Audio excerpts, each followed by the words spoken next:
Hey third graders, this is Miss McCormick. I'm a reading specialist and a speech therapist in Bossier City, Louisiana. I have all of my information organized on Edmodo. That's a website where teachers can organize their information. You can join my group by typing in this code, TIRM6Z, and I can add you to the group. That way you've got access to all the forums, the finished list. I'm going to show you right quick. The list that's already written out, and the rules are written out there for you teachers. This is also available for parents if they want to access it also. So we're doing what's called phoneme grapheme mapping. Phoneme means sounds, grapheme means letters. So we're mapping out into these boxes the letters that represent the sounds of our words. I suggest that you just watch it the first time so that you can understand all the information that I'm saying. You can watch and listen very closely. And then you can watch it several more times if you want to. And that's when you can write on your own page and stop and pause the video as often as you need to keep up with what I'm saying. I'd like to go over a few things first before we get into our words because it's important to know this information. Let's talk about open and closed syllables. So I've got a demonstration here. So let's say I've got this word and I don't know how to pronounce it.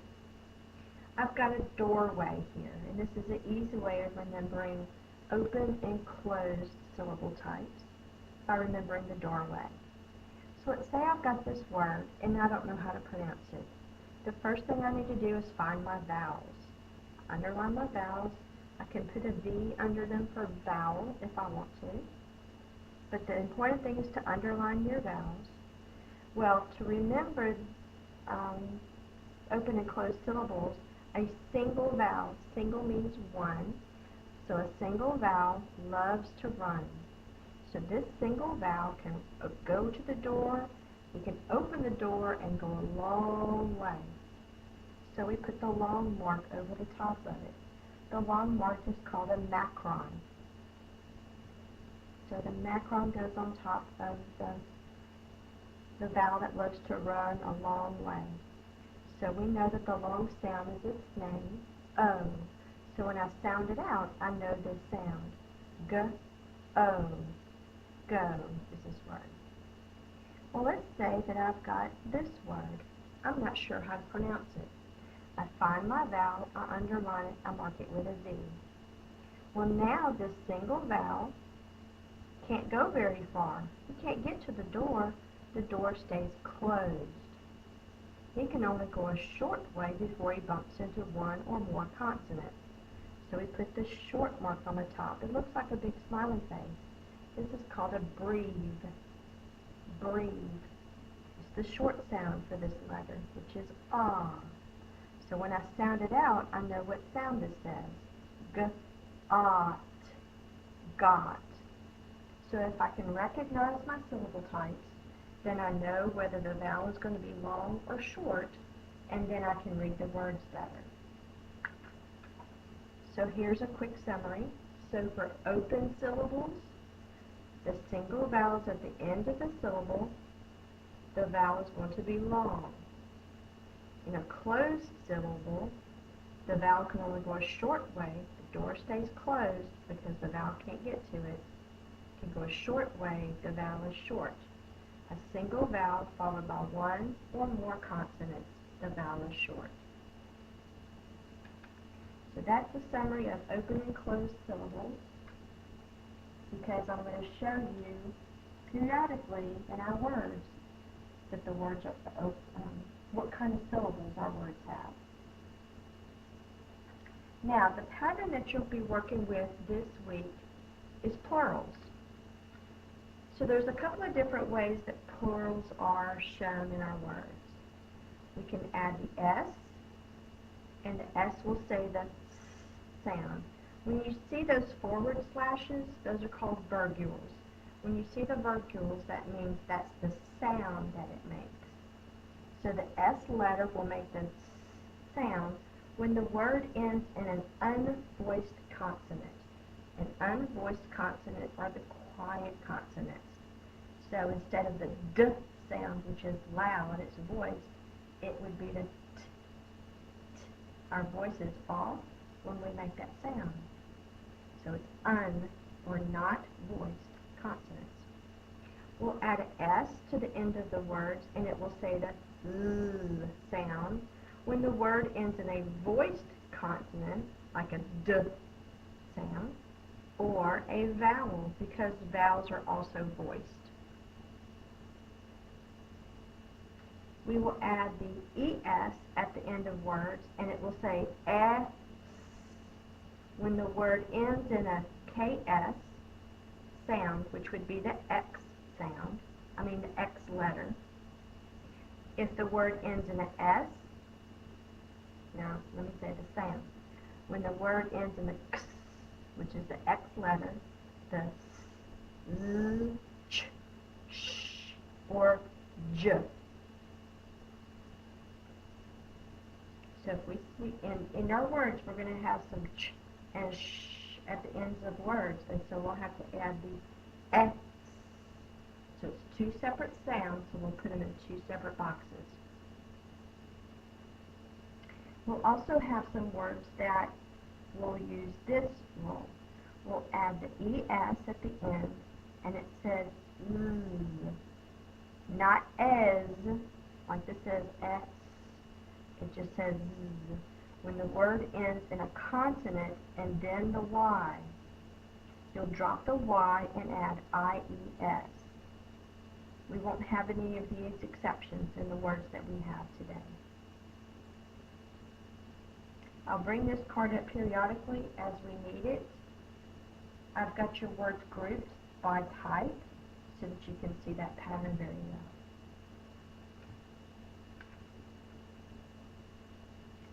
Okay guys, so what we'll do is as I say the word, we're going to put a dot in the box so we know how many boxes we'll be using for the word. Oops. So for the first one, the base word is plant. P, O, A, N, T, plant.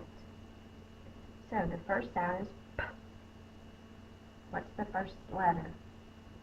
The P. So we start in the middle of the box, we go down under the writing line, come up on the same line, and then make our bubble sit on top of the writing line.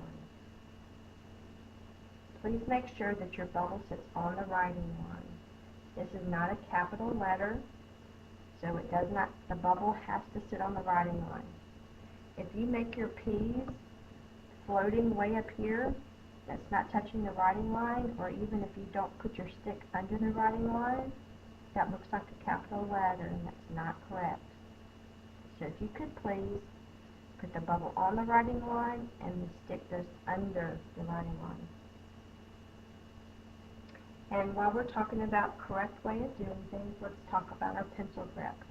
You should be pinching your pencil like this, with your thumb and your first finger.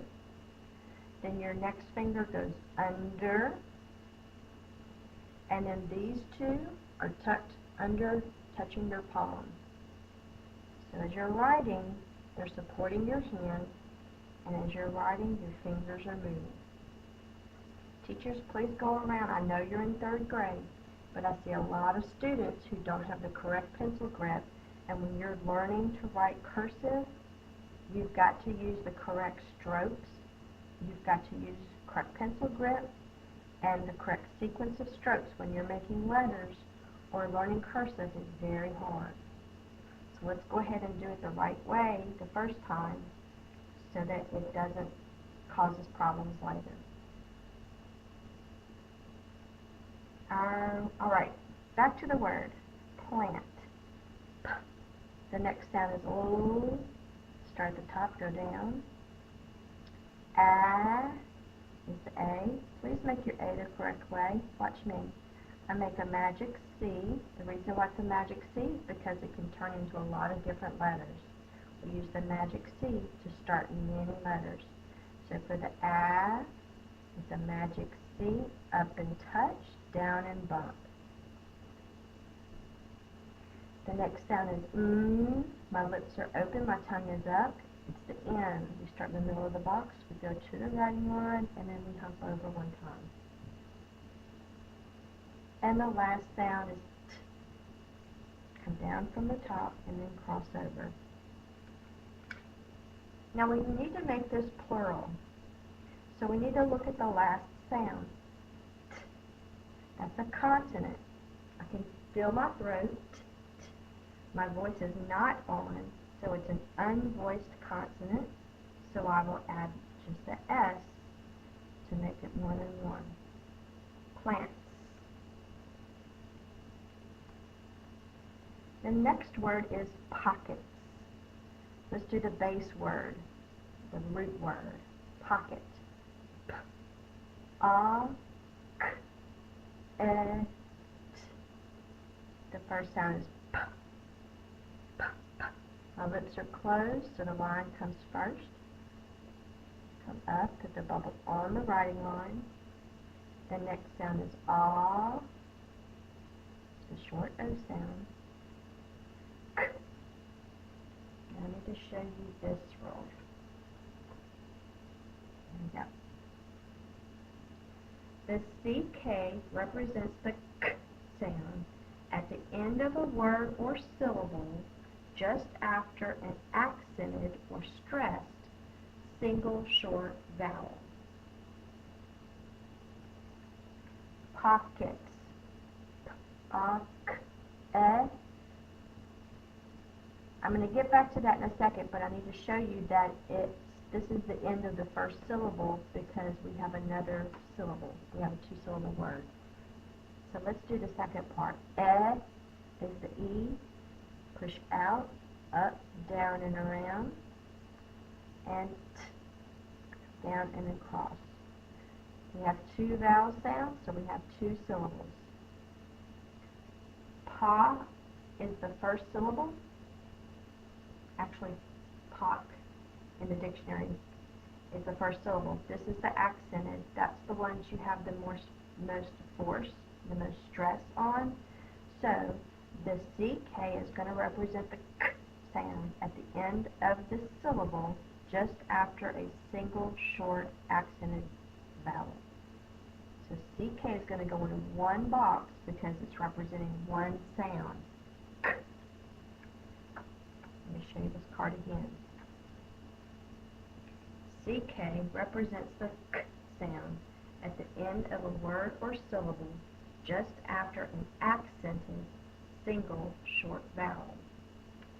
So that is true for our word pocket, and that is why it is spelled with a CK, not just a C and not just a K. Pocket. And this is a short vowel. Do you see our closed syllables? A single vowel followed by one or more consonants. If you can't get to the door stays closed, the vowel is short. This is a closed syllable. Single vowel followed by one or more consonants, the vowel is short. A single vowel followed by one or more consonants, the vowel is short. And here is our plural chord. The final consonant is T. It's unvoiced, so for the plural it will be the S.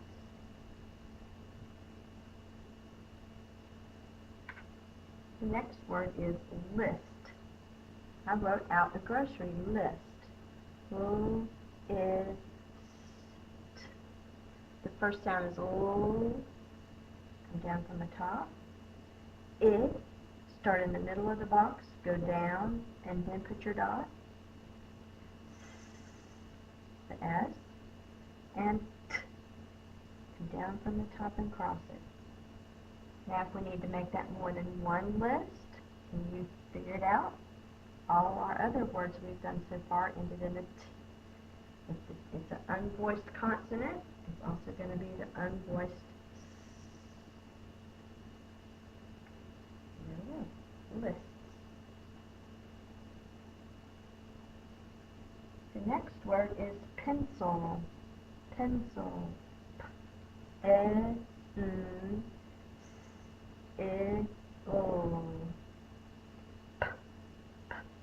The P again. Go under the writing line and make the bubble sit on the writing line. A lot of times we say it, which is the I sound, it, but it's spelled eh. So we should actually be pronouncing it pencil. My tongue is up, my lips are open, that's the N. The next sound is, and we have a different rule. When a C is followed by an E, I, or Y, the C will say the sound. So we need to know what's the next sound. Pens, it. It's the short I sound. So C followed by E, I, or Y, it will say the sound. That's why it's spelled with a C. It says the sound. Pencil. The last sound is O. What I'd like for you to do in this work, whenever we're doing this phoneme grapheme mapping and we come to the soft C or soft G rule, which is C or G followed by an E, I, or Y, we're going to circle those two letters so that you can remember that they're working together to make this sound come from the C. We've got the O sound. Put your hand up on your throat and say the O sound. You feel your voice vibrating? O. That means it's a voiced sound. O is a voiced consonant. So if we've got a voiced consonant at the end of the word, we're going to add an S, but it says the sound. We write the S, but it says pencil.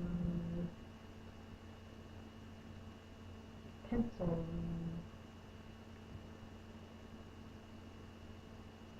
Alright guys, I'm going to stop the video for right now because this is kind of a long one. We are going to do part 2 for the rest of the list. Come back for the rest of it so that you can ace your test. See you in a little bit.